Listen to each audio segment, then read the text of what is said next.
Hello everybody and welcome to Pankaj's Echelon Tutorials. In this today's session, we are going to start with a new topic. Not topic, actually this is a continuation of the previous video in which we were doing from Igcse Physics chapter number 14, that is property of waves. Okay, and now I suppose this is the last part of that particular chapter which is remaining, which we'll try to complete today. Okay, so I'll take you to the screen directly so that we can start without any delay.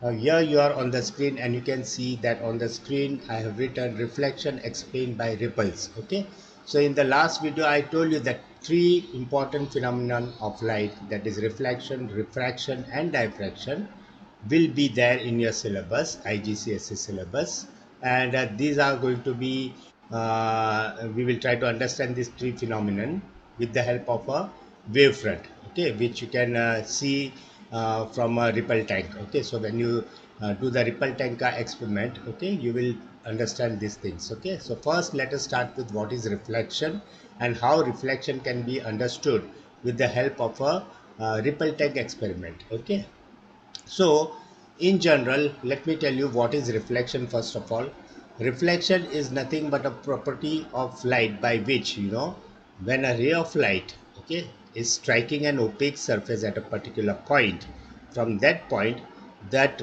incident ray is reflected back into the same medium. Okay, it is reflected back into the same medium, and it is reflected in such a way that the angle of incident and the angle of reflection are both the same. Okay, so that is reflection, right?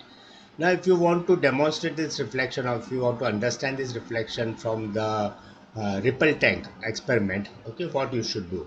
So here a schematic diagram, this is a schematic diagram. It's a schematic diagram, okay, of the arrangement that one should make while performing this experiment on reflection with the help of ripple tank. Okay, now here you can see this is a ripple tank. Okay, it's a table, ripple tank table. Now this you can see the ripple tank schematic diagram. This is a ripple tank, you can assume this to be a ripple tank. Now this rectangular bar, okay, this one, this is a oscillating paddle. It's a rectangular shape bar which will be oscillated. Okay, this ripple tank contains water, and in that water this oscillating pad, or the oscillating bar will be oscillating. Okay, so in when this is oscillating, it is going to create a straight wave front. Okay, so this straight wave front is going to travel from left to right in this direction. Okay, now before we start this vibration of the oscillating pedal, okay, can you see this white line? This white line is nothing but a block of wood, you can say, or a block of some other substance, is kept in the ripple tank. Okay, now this has been kept to create a barrier. Now this is known as a barrier. Okay, this is known as a barrier. So this barrier is kept in the ripple tank. So what will happen when the ripples are coming and when they are traveling from left to right in this direction, at one stage they will come and they are going to hit the barrier.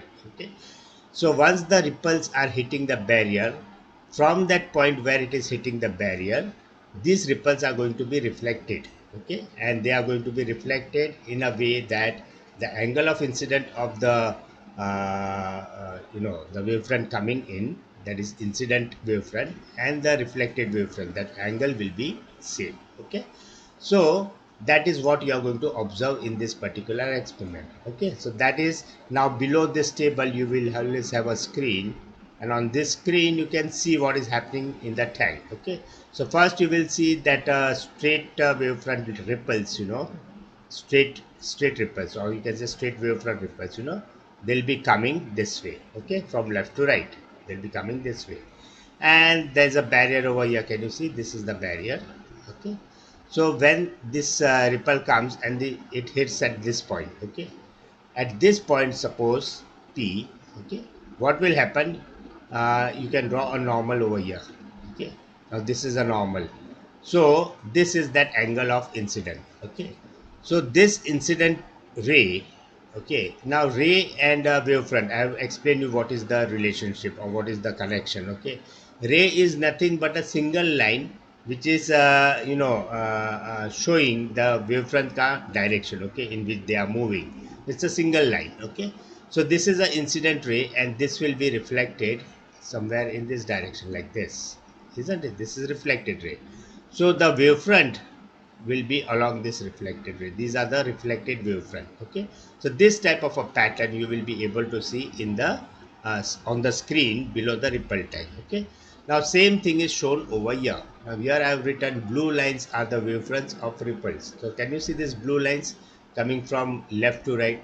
These blue lines are nothing but the incident wavefront, you can say. Okay, so blue lines are nothing but the incident wavefront. Okay, and this red line, can you see this red line? This red line is going perpendicular.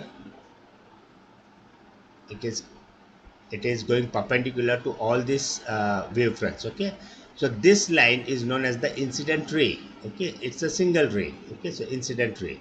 Now can you see this is the obstacle which is kept in the ripple time, and this is the point where the incident ray is going to strike. Okay, so this point is, say, let us take this point as P. Okay, so it is striking at the point P. Right. Now at the point P, what will happen after striking this obstacle? This will be reflected back in the same medium. Okay. So this will be reflected somewhere like this. Uh, it should be reflected like this. Okay. Now this is that angle of incident I, and this is the angle of reflection R. Okay, so this angle I is always equal to angle R. Okay, now along this reflected ray, now this is a reflected ray. Okay, so along this reflected ray, whatever wavefronts I am going to draw, okay, these are nothing but the uh, reflected wavefront. Okay, so I can draw this way. These are reflected wavefronts. You see that? Okay. Now, one thing you'll observe that the distance between these two consecutive wavefront, okay, is known as the wavelength or lambda. So lambda of the incoming light, that is the incident light, and the lambda of the reflected wavefront, okay, or the reflected ray will be same. Okay, so the distance between these two consecutive lines over here and the distance between the two consecutive lines over here is going to remain same. Okay, now this is how you have to draw a schematic diagram to show how reflection is explained with the help of a ripple time. Okay, so this is what you will be able to see, right? So incoming wavefront will be coming along the incident ray, and the reflected wavefront will be coming along the reflected ray. Okay, so this wavefront diagram will be like this. Okay, you can show this diagram. This is the arrangement that you have to make for reflection to be studied with the help of a ripple time. Is that clear? So that was all about reflection. Now let us come to refraction. Okay, now in refraction, what you have to do is you have to first understand what is the concept of refraction. Okay, then we'll come to the ripple tank experiment. Okay, so in refraction you are going to see that first let me write down what is the definition of refraction. Okay, and then I'll explain you how it is demonstrated in a ripple tank. So refraction, the definition is when a wave travels from a deeper medium to a shallow medium. Okay, the speed of the waves decreases. Okay, this is first thing that you will observe, and hence its direction will also decrease. direction also change. Okay, because there's a change in velocity, change in speed, its direction will also change. Okay, now this is refraction. Okay, so you can understand refraction in this way, right? See, there are many other definitions of refraction, but this is pertaining to this particular ripple tank experiment. So what happens, suppose this is the deep portion of the ripple tank, and this is the shallow. Okay. Now this deep and shallow can be created in a ripple tank by keeping a block. Now this is a block. Okay, this block should be kept in such a way that it is totally immersed below the water surface in the tank. Okay, it should be immersed, totally immersed, or you can say submerged. Okay, so some water will be on the left hand side of this particular block, okay, which will be deep, and some water will be above this block, okay, and that will be shallow. Okay, so shallow and deep can be created in a ripple tank by keeping a block submerged inside the ripple tank completely. Okay, got it? Now what happens in the deep waters, the velocity of the waves which is going to travel is always more, and in the shallow water it is less. Now why this is happening, because in the deep water the water molecules are much more closer to each other, and there are more molecules present in that deep water. So what happens, these more molecules will give you a greater density to the water. Okay, and because there is greater density, the speed of the wave will be more. Okay, so the waves will travel faster in a deeper side of the ripple tank. Okay, in the shallow side what happens is the reverse is taking place. The total number of molecules is reduced. Okay, and because of that the density of that particular shallow water, it becomes slightly less, because the water molecules are now loosely packed, and they are not very close to each other, so they are not densely packed. Okay, so in such cases what happens is the wave will slow down. Okay, so that is one thing that you should remember, right? And these points, you have to remember well. And what happens is when the velocity changes, okay, the what happens, the direction also changes. Okay, it's very obvious, whenever the velocity of any moving object is changing, either it is increasing or decreasing, the direction also changes. Okay, so when the velocity is decreasing, what happens, the direction of this wave front, will be changing, and it will be coming towards the normal. Okay, so what happens to the change in the direction? So the refracted wave fronts will move closer to the normal. Okay, this is what you will see, it will move closer to the normal. So this can be explained with the help of a ray diagram also. And in the case of ray diagram, what you can do is uh, you can imagine a glass slab. I'll draw the glass slab for you. Now suppose you have a glass slab like this over here. Okay, fine. Now suppose you have a normal over here.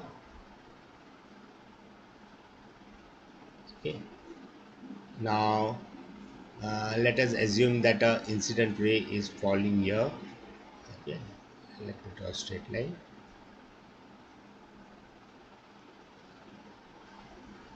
So the incident ray is falling here.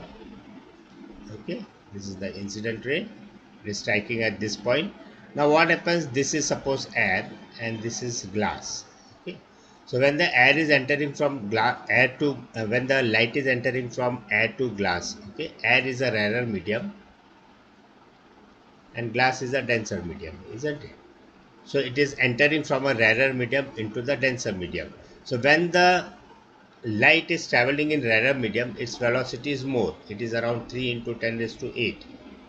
When it is traveling in glass, the velocity reduces to 2 into 10 raised to 8. Okay. So you can see that there is a reduction in the velocity, and because of the reduction, that bending will take place. And when there is a reduction in the velocity, the waves, the ray, it will be bending towards the normal. So it will be bending something like this. Got it? So this is the refracted ray. It is moving towards the normal. Now at this stage, you get another normal. It is striking here. Okay. At this stage, you are getting one more normal, right? Now from this point, what is going to happen, let us see. Now at this point, this was point P, suppose. uh, Now this is point Q. So at the point Q, what is going to happen is the ray is going to now enter, coming from the glass medium, and it is going to enter the air medium. Okay. So from denser to the rarer medium, it is going to come. So the speed is going to be now increased. Okay. So in glass, it is 2 into 10 raised to 8 meter per second. Now it is going to come in air, and in air it is 3 into 10 raised to 8. So speed is going to increase. So when speed is increasing, what happens is the refracted ray, okay, will be moving away from the normal. So it will be this way. This is angle of refraction, this is angle of incidence. Can you see that? Okay. So this is what happens in refraction. When the light enters from a rarer medium to a denser medium, the velocity is reduced, and when it is moving from a denser to a rarer medium, the velocity is increased. Okay. When the velocity is decreasing, the refracted ray is moving towards the normal, and when the velocity is increasing, the ray is moving away from the normal. Is that clear? So in this case, in our ripple tank experiment, the light is actually moving towards the normal. Okay. So you will see this type of a pattern in the ripple tank. Okay. So these are the incident wavefronts, okay, coming from left to right, and after striking at this surface, okay, this is suppose the obstacle, okay, or you can say the barrier. Okay. After striking the barrier, what will happen, this will be the refracted ray, and all the wavefronts will be perpendicular to this refracted ray. So this is the diagram which is showing you the phenomenon of refraction, that is change of direction, is taking place in the ripple tank. Okay. Now, this is a very good view, or you can say this is a very good picture, which will let you understand this refraction very nicely. So, can you say this red arrow? This is the direction in which the waves are coming in. Okay, so can you see these are the waves coming in, one after other, they are coming in. The moment it strikes the barrier over here, what happens is the waves, now it is going to be deflected, okay, towards the normal. So this is incident, this is angle of incident. Now it will be refracted in this direction. This is angle of refraction. Okay. So you can see here that the the refracted ray is bending towards the normal. Okay. And that was all about refraction of light. Now we are going to start with something called diffraction, which is the third phenomenon of light which we have to study in this IGCSE syllabus. Okay. So next is something called diffraction. So here we are on diffraction. Now what is diffraction? Now in diffraction, what happens, now diffraction, now here I have written for you to understand that it is the change in direction of the incident ray about a corner or edge or along the narrow slit. Okay. Now here it is not actually the change in direction of the incident ray. Okay. But it is actually the spreading of the light. Okay. So in the book, the definition is given as the spreading of the light. Okay. Or spreading of the wave. In general, it will be spreading of the wave. So this is just for you to understand. This is not the actual definition. So actual definition is diffraction is, I'm writing for you, diffraction is the spreading of the wave front on passing through a slit. Okay, it should be a narrow slit, or passing through a narrow slit or an edge or a corner. Okay, now this is the actual definition of diffraction. But for you to understand, I have written change in direction of the incident ray. Now this is not the change in direction. So let me erase this. Okay, so unnecessarily it will confuse you. So I'm just putting this as it is the spreading. Okay, and right here it is the spreading of uh, the incident ray harm. Now this is okay, it is the spreading of the rest of the things are okay. It is the spreading of the incident ray, or you can say wavefront, incident wavefront also. Okay, along a corner or edge or along the narrow slit. Okay, so now the definition is okay. Fine. Now if you see carefully this particular slide I have made for you. Okay, now this particular slide, I'll bring it over here. Now here, now these are the other slides also. All the slides I'll explain you. Now first of all, this particular slide is showing you exactly. Okay, this particular slide is showing you exactly uh, an example of a diffraction. Now, can you see this huge, minar like a structure? Okay, so at the edge of this minar, you can see this is the edge or this is the corner. Okay, now when the sun is behind this particular edge, what happens because of this edge, the wavefront coming from the sun, it will get it will spread. Okay, so there is a diffraction taking place. Okay, that is spreading of the wavefront. Okay, now this is a beautiful example of a diffraction. Okay, so if you want, I'll slightly enlarge it for you so that you can see properly also and you can read also. Okay, right, so you can see that it is written over here, light from the sun is diffracted as it passes through foggy air which is full of tiny droplets of water, okay, producing a halo of light. Now this is there are two things. Okay, because the sunlight is passing through the droplets, water droplets in the air. Okay, because of that also the light is getting diffracted, and because of this edge also, at the edge of this particular minar or whatever it is. Okay, from there also the light is getting diffracted. Okay, so it's a combined effect of both the things, right? So this is an example of diffraction. Now here in this particular diagram, if you see this diagram, this one, okay, you can see that this is also an example of diffraction which is taking place because of a narrow slit. Okay, now so you can see that there's a slit over here. So when there's a narrow slit, then can you see these are the wavefronts? Okay, these are the wavefronts which are coming, and when they are passing this slit, now this is the slit. Okay, after passing this slit, the waves are spreading. Okay, the waves are spreading. So this is in the ripple tank. If you perform this particular experiment for if you demonstrate this experiment for showing this diffraction, with the help of a slit, exactly this kind of ripple you will be able to see. Okay, on the other side of the slit. Okay, on this side of the slit you will see this straight wavefront. Okay, so straight wavefront will be coming towards the slit. After passing to the slit, it will be going on the other side, it will be spreading in this way. Okay, now if the slit is slightly, now this diagram is showing you the same thing, but here the slit is slightly bigger in size. Okay, so suppose the slit is this big. Okay, now again the wavefronts, the planar wave, the straight wavefront will be coming from here. So can you see this straight wavefront is coming, and after passing through a slit which is slightly bigger in size, what will happen?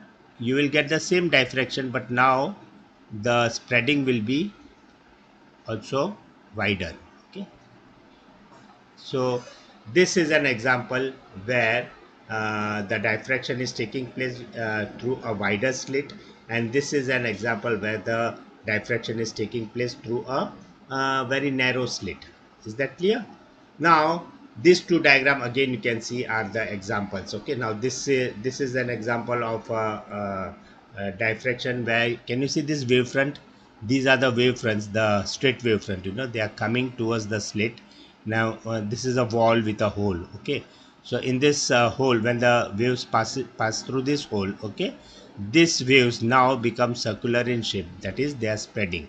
So diffraction is taking place. So diffraction, direction changes of the wave as they pass through the hole. Okay, so direction change. Now actually direction doesn't change, the shape change. Okay, the shape of the wave is changing. Okay, it is become semicircular, right? So this is also an example of diffraction. You can show diffraction in this way. Now this is the same as this one. Okay, the ripple tank, what you can see. So these are the straight waves which are coming towards the slit. Once they pass through the slit, now these are the waves which are diffracted. Okay, so they are spreading now. Is that clear? Now there's one more diagram before I end up this session. This diagram is also very important. Let us try to see this. Okay, now, okay, let me make it. Okay, this is seen. Let this go up, right? Fine. Now this one is the final summary of what are the three cases of diffraction. Okay, now this here you can read from this. Okay, in this figure 14.14, diffraction is greatest, okay, or diffraction is a maximum when the width of the gap is equal to the wavelength of the waves being diffracted. Okay, so here in this diagram A, these on the left hand side, you know, whatever waves you can see, these waves, okay, these are the waves which are going to be diffracted. Okay, so these waves, you know, the wavelength is this, the distance between this consecutive wavefronts, okay, is nothing but the wavelength. Okay, so this is the wavelength, and this is the distance between the slit. Now here you can see that the distance between the slit is quite bigger than the wavelength. Okay, it is very obvious here that this distance between the or the size of the slit, okay, this length of the slit is bigger than the lambda, the wavelength of this incoming wavefront. Okay, this incoming wavefront are now going to be diffracted. Now in this case the diffraction will take place, but you will get this type of a formation on the right hand side. So this is diffraction, but this diffraction is not to the maximum. Okay, it is not to the maximum. So here diffraction is taking place, but it is not taking place to the maximum extent. Okay, now what happens, this B diagram may, now in this they have written here, when the gap is much smaller than the wavelength, the waves do not pass only through it. Okay, so now in this C diagram you can see that this gap is very small, this hole is very small, this slit is very small. Okay, compared to this wavelength. Okay, so in this case what will happen, the waves will not pass only, so diffraction will not take place. Okay, so that is the extreme case. But here in this case, in that B diagram, you can see that this lambda, that is the wavelength of the incoming wavefront, okay, which is going to be diffracted, and this length of the slit, okay, both are almost same. So when lambda is equal to the length of the slit, okay, what happens, maximum diffraction takes place. Maximum diffraction takes place. So here you can see that diffraction is maximum. Okay, so you can see the spreading. Can you see these two red arrow marks? They are so wide that this diffracted wavefront is going to be spreading like anything. Okay, so here it is maximum. Here you can see diffraction is taking place, but the angle of spread is smaller. Okay, so here this is the angle, here the angle is wider. Okay, so this angle will be more, means diffraction is more. When the angle is small, the diffraction is less. Okay, So that was regarding diffraction, and with this we come to an end of this particular chapter, that is properties of waves. This was the last part of this chapter. After this there will be a question answer session, okay, but the concepts have been explained, and it has totally covered, okay, every topic, every thing in this chapter I have tried to cover. Now that's all in this video. This was, I think, video number 3, whatever it is, 4, and this is the last video of this chapter.